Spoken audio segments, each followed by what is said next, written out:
Hey everybody, welcome back to Video Game. So today I got a fun and exciting episode for you guys this evening as of yesterday, Infidelity has released his new Mega Man 5 port to the Super Nintendo with full MSU1 support, so we're going to be talking about that today, because pretty much every one of Infidelity's Mega Man ports to Super Nintendo has been absolutely spectacular in its own right, and obviously getting a new one is cause for celebration. And I apologize a little bit in advance, I did get sick at Midwest Gaming Classic over the weekend where I was doing a panel and an exhibition of rare hardware, but this is so important I dragged myself into the office just to make one video today. And honestly, I love every single Mega Man game, but 5 is one of my personal favorites, so seeing this brought over to something like the Super Nintendo with the MSU1 support is just absolutely awesome. Before we get too far involved though, do me a huge favor, down below hit like and subscribe and ring that notification bell, definitely helps us out. And if you feel so inclined and want to support the channel, I got a Patreon link down below as well. But to say bringing something like this over to Super Nintendo is no small feat would be an understatement. This is a complete port of the entire NES game brought over to SNES. You have MSU1 support and different soundtracks as well. I'm playing the version of the game that has the soundtrack from the PlayStation 1 re-release, and I will give you a soundtrack sample in just a bit, but you can get original music, you can get guitar tracks, you have a ton of different ways to listen to new Mega Man music while playing the exact same game that you know, love, and remember. And I just love projects like this, because it's kind of a I can so I will sort of situation. Obviously you can play Mega Man 5 on the original NES, it works perfectly well, but having it on Super Nintendo is just one more fun thing to have. And I know sometimes I get comments down below asking why these projects are important or why people don't make new games or systems, and the reality is not everyone wants to make their own brand new game. There's porters out there just bringing us these awesome experiences to new platforms, and I celebrate that. And you will see here you have different headings for the different versions of the game you can play. You'll see the guitar playthrough there, but for me that PlayStation 1 soundtrack just 100% works. But if you want the original music and you just want to play this on Super Nintendo, you can 100% do that today, and that's fun to give the players the options. And I will say, as far as the port is concerned, it is absolutely spectacular. I can't see anything that it's doing that it wouldn't do on the NES original. You're going to get the same type of slowdown in the same spots, and I like that that authenticity has been brought over. You'll see here you even have a full menu with all of the different information just like you would on the base game. So it's one of those things, it just feels like you're playing Mega Man 5 because that's what you really are playing.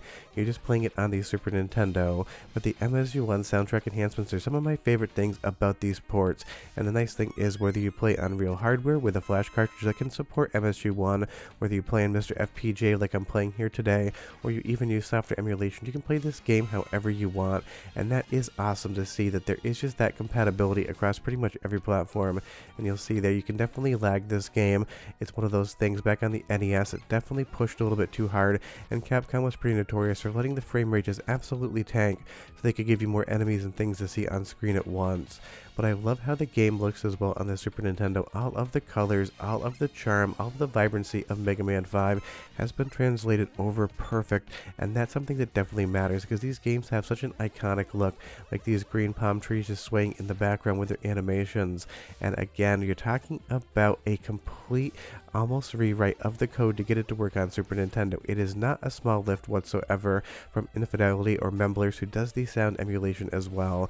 All of the sound effects, all of the movements, everything here just feels like you turned on your NES, but for some strange reason it had a CD attachment added to it that gave you Redbook quality audio out of that MSU1 chip, and that again is just so charming to see. It kind of feels like getting a new Mega Man game, or as close as you can get to one in 2025, since Capcom doesn't really seem to be doing much with Mega Man these days.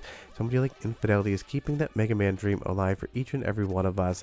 And if you haven't played this game in some years, there's never been a better time to jump in now. Just remember that this is still NES hard, which is to say it is going to kill you in new and exciting ways pretty much the entirety of the game. Pattern memorization and just understanding every single screen and how it functions is going to be the difference between you getting to the ending and seeing the credit scroll, or just ripping through lives and continues like it is your job. But again, the soundtrack on MSU1 is some of my favorite stuff about these ports. So I'm going to give you a 45-second sound sample, and I'll come back and show you more levels in the game, because this has some of my favorite robot masters of any Mega Man as well. But here's that music from the PlayStation 1, so go ahead and listen, and I'll be right back with more.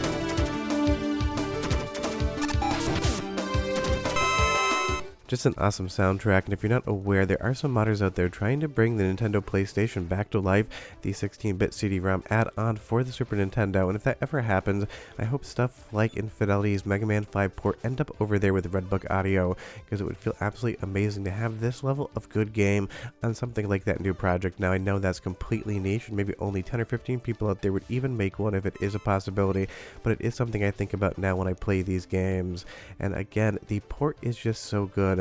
You would be hard-pressed to even realize that this was running on the Super Nintendo unless you looked down at your hardware and saw what it was doing or realized you were in a Super Nintendo emulator and not an NES emulator, or using a MiSTer FPGA core for SNES. And I'm just always impressed that people are able to pull these things off, because again, this is the entirety of the game like it just came out on the Super Nintendo. And no, there's not any graphical enhancements. People ask that in the comments a lot, and it just seems like Infidelity's MO is to just bring the game over in its original state, which I actually do appreciate. And I would say if you are playing on real hardware, the Super Nintendo controller is 10 out of 10 more ergonomic and comfortable to play around with than the original NES controller, being that squared off edge that absolutely just does not feel good in the hand. It is a small thing, and I get that you can get aftermarket NES controllers that fix that, but I do love the Super Nintendo controller compared to the actual NES original. You'll see there I took another death. It has been a few years since I played Megaman 5, and it is as hard as I remember. As we move to Starman stage here, I just love the diversity in the actual levels here. Capcom really hit its stride around Mega Man 5 in my opinion, and of course some of the earlier games are incredible as well, but for me, this one just showed a lot of depth and creativity and just what you could do with level design, colors, and sort of gimmicks in each level, because every single level is going to have some sort of gimmick going on. Some of them are going to have moon gravity, other ones are going to have you running on the ceiling. There's always something new to see and do in Mega Man 5, and I really did appreciate that from a gameplay perspective. You can't tell already, we are doing the moon jump here like we're playing DuckTales on NES. But leave me a comment down below and tell me what's the one NES game you'd love to see come over to Super Nintendo with MSU1 sound support. Because now Infidelity's already tweeted out that he started work on bringing over Mega Man 6 to the Super Nintendo as well, so I'm sure by the time they're done we're going to have every single Mega Man game that released on NES over to Super Nintendo with those MSU1 enhancements, and depending on how they can condense those down, hopefully we get a master ROM that has all of the NES games brought over to Super Nintendo as one playable file in a compilation. That would just absolutely do it for me. And again, I just love that people work on this stuff. There's so many fans out there that just want to give people a good time, so having something like this is just another fun bonus on the Super Nintendo. It's one of those things, people learn a ton about how to port games to it as well, so it's not just like this is going to be gleaned information for how to bring Mega Man over.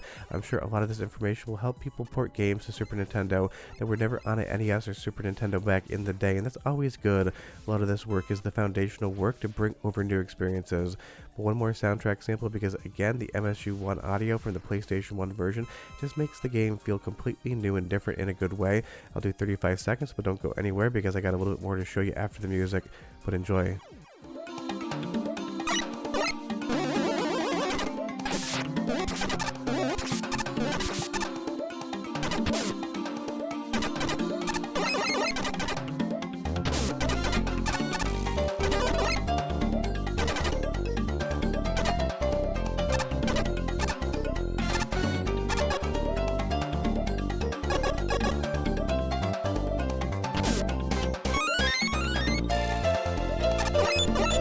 Not only is that my favorite track in Mega Man 5, this is my favorite level right here. This gravity change-up mechanic where you're running on the walls half the time, trying to figure out how to actually move around.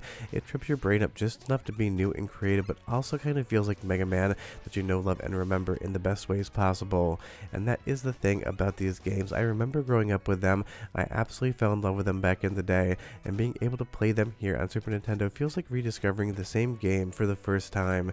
And that really is the great part of these ports. It kind of just reinvents something that you played before, but it feels completely different, almost like you found a lost Mega Man game. And if you haven't played this in some years, it's going to feel completely new and completely fresh.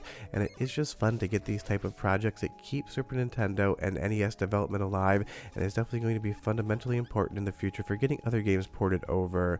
But tell me down below what your favorite Mega Man game is. I would be curious as far as the original non-X games are concerned. And again, sorry for the voice today, just kind of talked a little bit too much at Midwest Gaming Classic and ended up with a little bit of a cold, but that happens pretty much anytime you're in a room with tens of thousands of people. I will leave a link in the description below to Infidelity's Twitter where you can grab the link to get the game and definitely play it. But we're done. I'll see you guys next time. Bye bye.